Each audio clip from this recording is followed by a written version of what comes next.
What is up, everyone? Welcome back to the Absolutely Podcast, the podcast specifically designed to help women defeat diet culture and live their dream healthy lifestyle.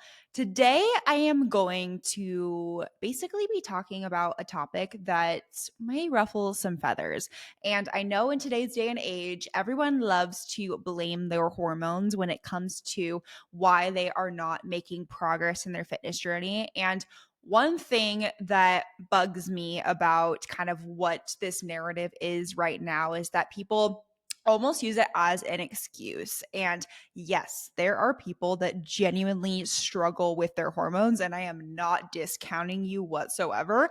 I totally know that that is something that happens. But all too often, women think that it's their hormones that is basically holding them back from achieving their fitness goals when it is actually your habits. So today's episode is titled it's not your hormones, it is your habits. Because ultimately, your habits are going to make up how you are feeling day to day. And it's going to influence not only your hormones, but it's going to influence just your overall fitness progress. So, I'm going to go over a few things that if you're not doing currently, you should not be blaming your hormones because I talk to women all the time that are like, you know what? It's just a hormonal imbalance, but they're not sleeping at night. They're under eating drastically. They're doing all the HIIT workouts. They live a very high stress lifestyle. They're having coffee for breakfast and then blaming it on their hormones for not letting their body make progress in their fitness journey when that's all backwards. And it is probably aiding towards their hormones not being super healthy. But at the end of the day, if you are not really in tune with your healthy habits, it's going to be really hard to make progress in your fitness journey. And it can be easy to just say, it's just my hormones. It's something totally out of my control when these things are 100% in your control. So, let's just dive right into it. How it is your habits and not your hormones. You can go either way with that. You can split it up either way. So, let's dive straight into it. So, these are the things that you should be doing. And if you are not doing these things currently, you should not be blaming your hormones. If you're doing all of these things and you're still struggling to make progress in your fitness journey, sure, go get your hormones checked. You should probably investigate a little bit further because it's not normal not to make progress if you're doing all of these things.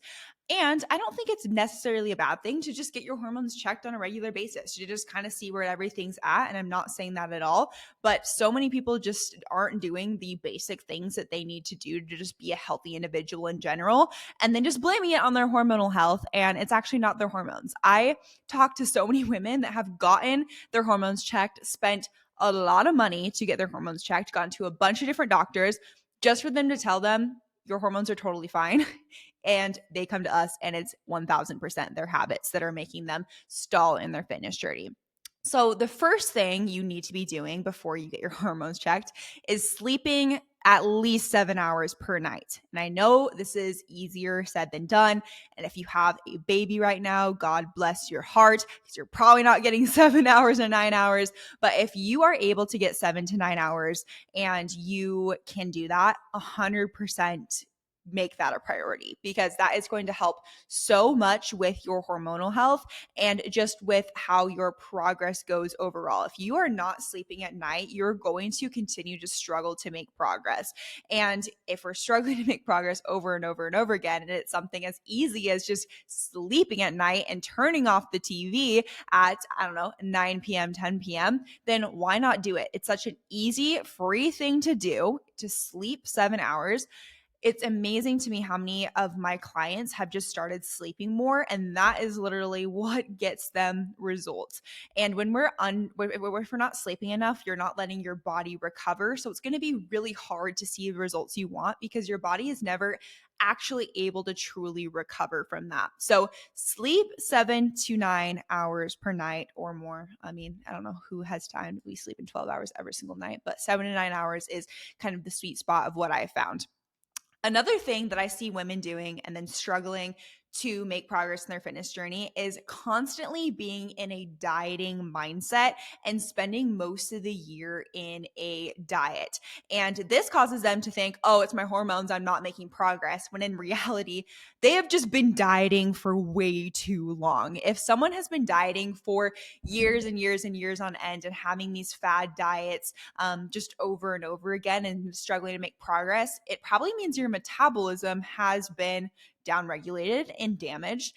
And if we are spending most of the year in a calorie deficit, your body is going to catch up to that. So you have to be spending most of the year in maintenance in order to get the best results within those calorie deficits that you are having. And all too often, I see women just in this constant cycle of being in a dieting mindset and then wondering why they're not making results. And it is because their body is so stressed out, it has downregulated this metabolism, and it's pretty much in survival mode. So if we can spend most of the year in maintenance, you're going to feel so much better, and it's going to actually make you have more progress when you do have a committed dieting season, because your body is in a nice and less stressed out state than if you're constantly chasing this dieting mindset. And so, yes, people might think it's your hormones that you're not making progress, when in reality, it's because you're always in a diet and you never let your body have a chance to just chill and relax and recover. And all too often, women think that they constantly need to be in a diet, and that is just not the case. To go along with that, a lot of women are not eating enough carbs or fat for their body to really be in homeostasis.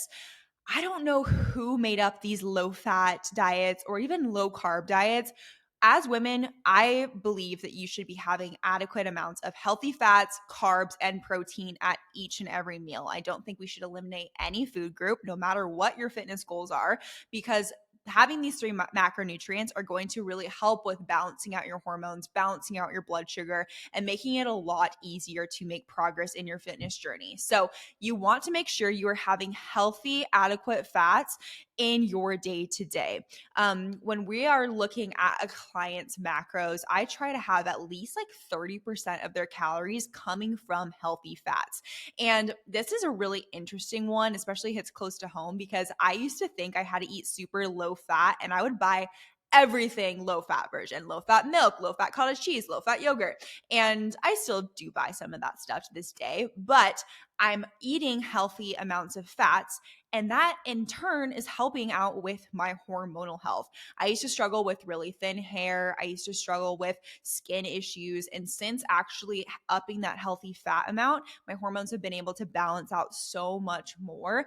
And I have just felt so much better. So, yes, your hormones may be affected in a way that you can't control, but a lot of these things hormonally are 100% within your control. Like eating enough fats, like eating enough carbs. And you might be thinking, carbs, why do I need to eat enough carbs in order for my hormones to balance? It's super important to be eating adequate amounts of carbs for your hormones and blood sugar to balance, and for digestion as well, right? Fiber is going to come from carb items. So if we're not having enough carbs, it's going to be really hard to get enough fiber. And then your digestion is going to be off, and then you're not going to feel great. And so it's not going to be in this cycle that you really want it to be in. So making sure that you're eating an adequate amount of carbs, fats, fiber, protein, you are going to set yourself up for success, and also adequate amounts of calories. Girls, we gotta break this diet culture cycle and bouncing from diet to diet, because that is just hurting you in the long run and stalling your progress 100%. The next thing we need to look at habits wise is working out way too much and making not having a rest day part of your habits. Not resting is not a flex. And I've said this before. It's just, it has become this thing where people think it's cool to never rest. And in my opinion, that is not cool at all. We got to give our body rest in order to recalibrate itself. It's amazing to me how many women come to me and I actually tell them to work out less, and that's when their body starts responding because it just doesn't have adequate amount of rest time. And this could in turn, be affecting your progress in your fitness goals, and then you think, "Oh, it's just my hormones," when in reality, we have just stressed our body out so much that yes, your hormones probably have been impacted, but it's an easy change to just incorporate 1 to 2 rest days per week. Just start out with that, realize, wow, my inflammation is so much less. I feel so much better. And then you'll want to take more rest days. Personally, I take around 2 rest days per week, 1 to 2, kind of depending on what my schedule looks like. But I used to be the girl that would work out every single day. And I thought that's what was required in order to look and feel the way I wanted. And I was also feeling super inflamed. My hormones felt really out of balance. My metabolism was super slow. And it was because I was literally just overdoing it and just stressed out through the roof. So, of course, my body is not going to want to respond to what I'm doing with my workouts because I'm working out way too much and I'm not giving my body enough time to recover. So, if that is you right now and you're working out 6, 7 days per week, I'm going to challenge you. Rest 1 day, rest 2 days, and see how you feel and how your body starts responding. I know it can be really scary to let off in your workouts a little bit, but I promise you in the long run, having this habit of having a rest day, and you don't just need to sit on the couch, like go do some light yoga, go for a walk, play some golf. You can do anything if you need some sort of movement fix within your day. That's totally me, but I'm not going and doing a structured workout. I'm not going and doing cardio or a strength training workout.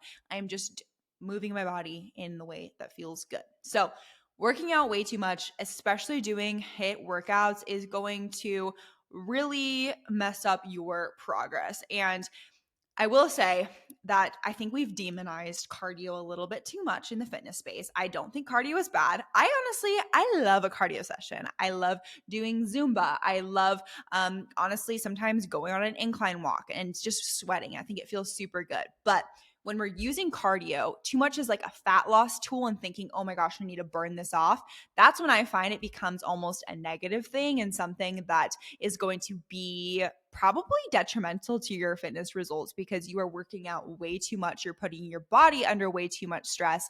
And then what is usually paired with cardio bunnies and working out too much is under eating. So when you're doing those two things at once, then you're just in double trouble for your metabolism, your hormones, your results, and you're putting in so much effort yet seeing none of the progress from that, which I don't know what could be more frustrating. So I think we need to work out less. Yes, you should still work out. Working out is very important, but we don't need to be working out all the time, punishing your body, doing hours and hours of cardio, thinking that that is going to be what gets you to your goals. The next thing that we need to look at is your stress levels. I pretty much always program some sort of de-stressing component to my clients' protocols because it is literally that important. Most women come to us and they are stressed. And the thing is, stress is going to be part of our lives. You're going to have a stressful workday. You're going to have family stress. You're going to have friend stress. You're going to have relationship stress. That is normal, right? But what we can do is look at all the ways that we can support our body around what we're doing for making your body less stressed. So that could look like not working out as crazy doing those HIIT workouts, making sure that we're eating at maintenance, programming in self-care things throughout the day and realizing it is okay to fill up your cup. You have to put your oxygen mask on before you put on anyone others, any other person's, and it can be really scary to kind of relinquish that control and realize like, okay, especially if you're a very caring person, and I'm not saying anyone listening to this is not caring, but especially if you're a very compassionate person, it can be easy to care about everyone else and then forget about ourselves and put ourselves in the back burner. And I see most of the time this with our mom clients that we work with that are, helping, they're the best moms. They're helping out their kids. They're doing everything that they can do for their kids, that they get to the end of the day and realize, wow, I didn't even take a second to myself. My stress levels are through the roof. I feel awful. I feel sluggish, low energy. And so really focusing on one self-care thing a day. And that doesn't have to mean like taking a bath. That could literally just be taking a 5-minute walk, getting a coffee. I think that counts as self-care. Even just, doing a light yoga workout, doing 2 minutes of breathing. All these things really add up to a big change as far as your stress levels go. And if we are not managing our stress levels, you're going to consistently struggle to make progress because your body just isn't in the headspace or just wanting to make progress in general. So really, really focusing on managing your stress is going to only work in your favor when it comes to achieving your goals. And a lot of times women think, oh, it's just my hormones, when in reality, they're just stressed AF and their body is like, yeah, no, Abbie, I don't want to make progress because you're literally stressing me out so much. And I think I'm being chased by a bear and I am just going into shutdown mode. And we don't need that, okay? Especially if we're working so hard. If we can manage our stress even just a little bit, especially with the things that we can control what we're eating, we can control how we're training, we can control how much we're sleeping, right? Control the controllables. There's going to be things in our lives that do stress us out, and that's okay. That is part of life. And doing the things that we can do to control the controllables, I think is the biggest thing. Another thing that women tend to do is this kind of goes along with the stress, but just abusing caffeine, having coffee for breakfast, and just like going haywire on the caffeine overload, having caffeine on an empty stomach, thinking that they need to fast, throughout the morning to get to their goals, whatever. Definitely look at your caffeine levels and how much caffeine you are having. With caffeine, you are raising your cortisol levels. I said that really weird. Cortisol levels. So your cortisol levels are your stress levels, and they higher obviously when you are having caffeine because your body is kind of in that just kind of like fight or flight mode, especially if you're having it on an empty stomach. So making sure that we are not abusing caffeine or abusing anything in general. Obviously, too much of anything is a bad thing. Having too much alcohol, too much anything is bad. Okay, you're picking up what I'm putting down. But we can look at, okay, what am I doing in my free time? And this could even be abusing social media. This could be abusing watching shows that are negatively influencing you, right? Your habits are going to dictate what you are producing in your life, and whether that is producing with your fitness goals, your financial goals, your relationship goals, family. What you are doing day to day is going to basically build the person that you are today. So if we can look at all of the habits we are doing and think about, okay, what is serving me? What is not serving me? And then not putting the blame on something that is completely out of your control, because a lot of times people's habits are really bad and then they just blame, oh, it's my hormones. Oh, it's just my metabolism. When it's not those two things, it's actually everything negative that they're doing day to day that has compounded into the version that you are today. Think about how long it takes to put on 50 pounds, right? You're not going to get rid of those 50 pounds overnight. And it's basically a result of years and years and years of negative habits that have gotten you to this point. So you're not going to break those habits overnight, right? And it's not fair to just say, oh, it's just my hormones that made me put on these 50 pounds. Yes, some people, that is the case.